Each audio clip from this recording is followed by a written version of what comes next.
8 லட்சம் ஃபோட்டோஸ் இருக்குது, 2000க்கும் மேற்பட்ட வீடியோக்கள் இருக்குது. ஆரம்பத்தில் இவர் வந்து 2005லேயே ஃப்ளோரிடாங்கிற பகுதியில் 14 வயசு பொண்ணை வந்து பாலியல் துன்புறுத்தலுக்கு உட்பட்டு வந்து கைதானாங்க. அதுக்கப்புறம் அவர் கேஸ் பெருசாக நிற்கலை, வெளியே வந்தாங்க, ஒர்க் பண்ணிவிட்டு அப்புறம் போய் சைன் பண்ணுவாங்க இல்லையா, அந்த மாதிரி சைன்லாம் போட்டுக்கிட்டு வந்துட்டு இருந்தார். ஸோ அதுக்கப்புறம் தான் 2015க்கு மேலே தான் கேஸு ஸ்ட்ராங் ஆகி 2019 அவர் மறுபடியும் ஜெயிலில் அடைச்சாங்க. மறுபடியும் பார்த்திங்கன்னா பிரச்சனையாகி சூசைட் பண்ணிக்கிட்டாருங்கிறதோட இந்த ஃபைலை வந்து க்ளோஸ் பண்ணிட்டாங்க. இவர் தான் முழுக்க இந்த இதுக்கு காரணம்.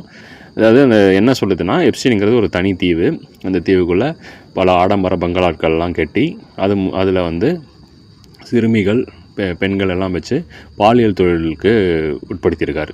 அதில் நிறைய பிரபலங்கள் சம்மந்தப்பட்டிருக்காங்க. அதாவது பிஸ்னஸ் பிரபலங்களாக இருக்கட்டும், அதுக்கப்புறம் நடிகர்கள், இந்த மாதிரி நிறைய பேர் இதில் வந்து சம்மந்தப்பட்டிருக்காங்க.